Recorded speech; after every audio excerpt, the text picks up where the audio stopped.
Bom dia, irmãos! Estamos aqui para mais um Desperta Colonial. Eu me chamo Tainá.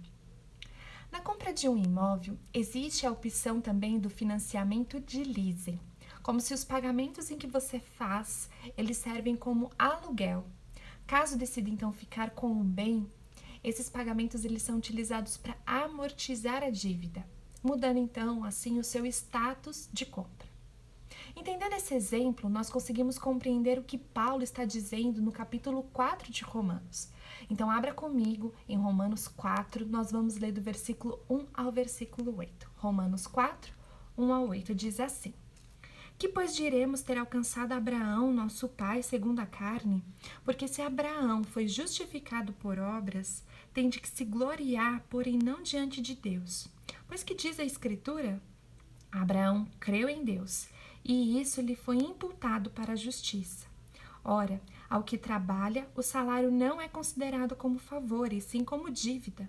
Mas ao que não trabalha, porém, crê naquele que justifica o ímpio, a sua fé lhe é atribuída como justiça. E é assim também que Davi declara ser bem-aventurado o homem a quem Deus atribui justiça, independentemente das obras. Versículo 7. Bem-aventurados aqueles cujas iniquidades são perdoadas e cujos pecados são cobertos. Bem-aventurado o homem a quem o Senhor jamais imputará o pecado. Até o momento, nós temos conversado sobre sermos justificados por Cristo na cruz, mediante a fé e não pelas obras, o que nós podemos fazer, para que nós não nos gloriemos disso. Paulo, sabendo de todas as possibilidades e dúvidas que surgiriam na mente do povo escolhido de Deus, os judeus, ele menciona dois homens importantíssimos para o povo de Israel. No início do capítulo está dizendo sobre o Abraão, o pai da fé, que recebeu a promessa de Deus, que a partir dele viria uma grande nação. E também ele menciona o rei Davi, que foi o maior rei para o povo de Israel. E assim, Paulo ele inicia o capítulo mencionando sobre a justificação de Abraão. Ele menciona que se Abraão foi justificado por ter obedecido a Deus, ele poderia se vangloriar dizendo que foi pelo que ele fez. Eu obedeci a Deus.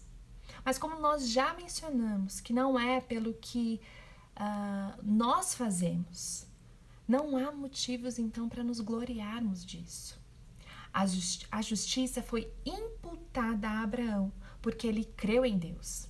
John MacArthur vai mencionar que é tomar algo que pertence a alguém e acreditar na conta de outra pessoa. Uma transição unilateral, assim como leasing, como nós mencionamos no começo.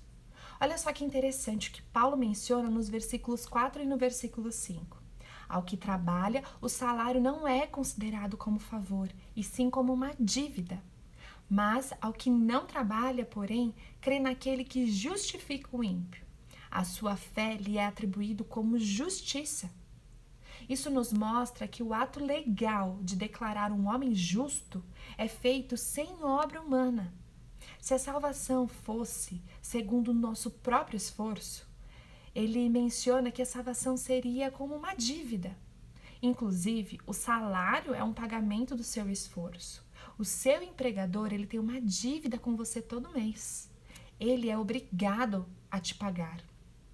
O que difere de Deus para com o seu povo é a salvação é um dom concedido por Deus, de forma sobrenatural, soberana, porque vem do próprio Deus.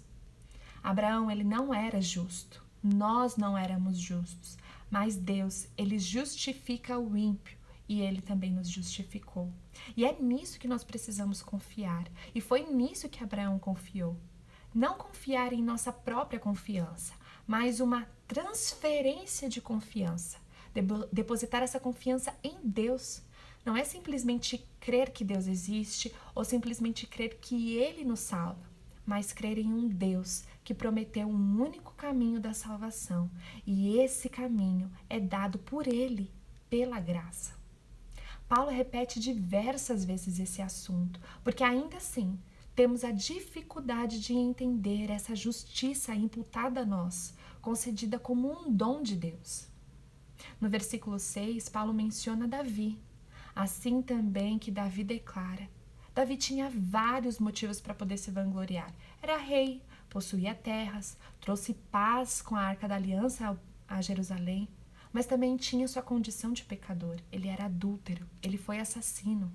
Mas esse homem, ele compreendeu que feliz e abençoado é o homem que transfere a confiança e deposita no lugar certo. Bem-aventurado.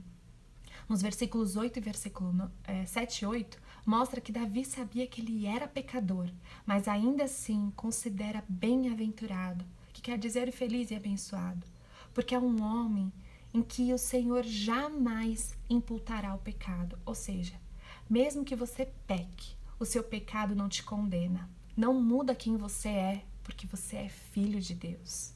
Que verdades maravilhosas Davi deixou para nós. Não podemos esquecer que nós somos pecadores, mas devemos nos lembrar sempre que a morte de Cristo na cruz, ela já foi feita. E diante de Deus nós já fomos justificados. E nada vai mudar isso, mesmo que a gente continue pecando. Nós temos uma mentalidade errada de pensar, eu peco, Jesus vem e limpa. Eu peco de novo, Jesus vem e limpa de novo. Deixa eu te falar uma coisa. Você já foi limpo, já foi regenerado, já foi justificado. Coloque a sua justificação em prática. Como? Vivendo dias para Deus, obedecendo os seus mandamentos, amando a Ele de todo o seu coração, de toda a sua alma, de todo o seu entendimento e amando ao próximo, assim como você se ama, servindo, perdoando. É disso que o reino de Deus precisa. Transfira sua confiança em Deus. Lembre-se que a sua salvação não veio por meio de você ou pelo que você pode fazer, mas veio por meio de Deus. Amém? Que Deus possa te abençoar. Tenha um ótimo sábado e um bom final de semana.